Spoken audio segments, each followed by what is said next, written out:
Hello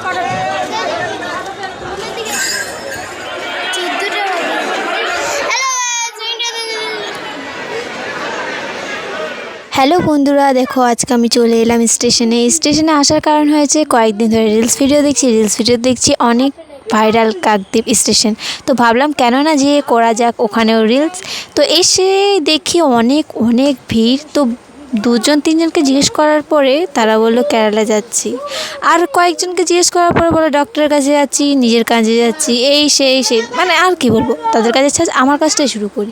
তো দেখি ওপর থেকে এত ভিড়, তখন বাজে 3:48, আর 3:48 নয় 40 ট্রেন এসছে। তো ট্রেনটা আসার পরে এত চিৎকার না আমি কি বলবো, আর ভিডিও না করে থাকতেই পারলাম না।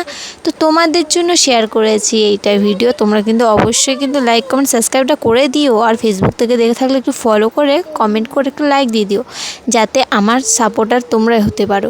বাড়ির সাপোর্টার তো অনেকেই লাগে, কিন্তু আমার সাপোর্টার তোমাদের ছাড়া চলবে না, তোমরাই হয়েছে আমাদের মেন সাপোর্টার।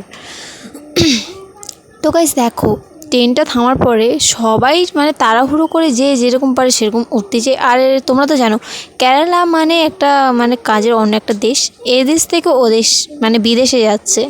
তো কেরালার ক্ষেত্রে হচ্ছে বাড়ির অনেক লোক বউ বাচ্চা রেখেই যাচ্ছে, তাদের খুবই কষ্ট। এই কষ্ট কোথায় রাখি বোঝা যায় না, আর আমার তো কেউ যাচ্ছে না তাই কষ্ট হচ্ছে না। তো গাইস এখানে কিন্তু তাড়াহুড়ো করে ঠেলে টুলে যে যেরকম পারে সেরকম উঠে যাচ্ছে ট্রেনের মধ্যে। আর যারা বাদবাকি রয়ে গেছে তারা কিন্তু সন্ধ্যের বেলা ট্রেনেই যাবে, অনেকে তারকেশ্বরও যাচ্ছে আবার। আর এদিকে দেখছি আমি হচ্ছে ভেবেছিলাম যে নিচে যে একটু ভিডিওটা শ্যুট করি, তাই যাচ্ছিলাম। আর আমার বোন দেখো ড্যাং ড্যাং করে নেচে প্যাং প্যাং করে নেমে গেছে। সরি গাইস, গলাটা একটু বসে গেছে তাই বারবার লেগে যাচ্ছে কথাটা।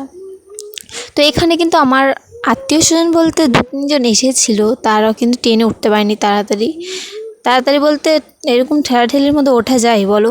আর এতটা ভিড় যেন কি বলবো, মেলা এসছি মতন হয়েছে। দুর্গাপুজোয় যেমন বেরোলে ভিড় হয় তেমন দুর্গাপুজোর সময় বেরোলেই দেখা যায় ঘরে কোথায় কোথায় নারী আছে পুরুষ আছে সবাই বেরিয়ে আসে দুর্গার মাকে দেখার দর্শন করার জন্য। তো তেমনই এইটা।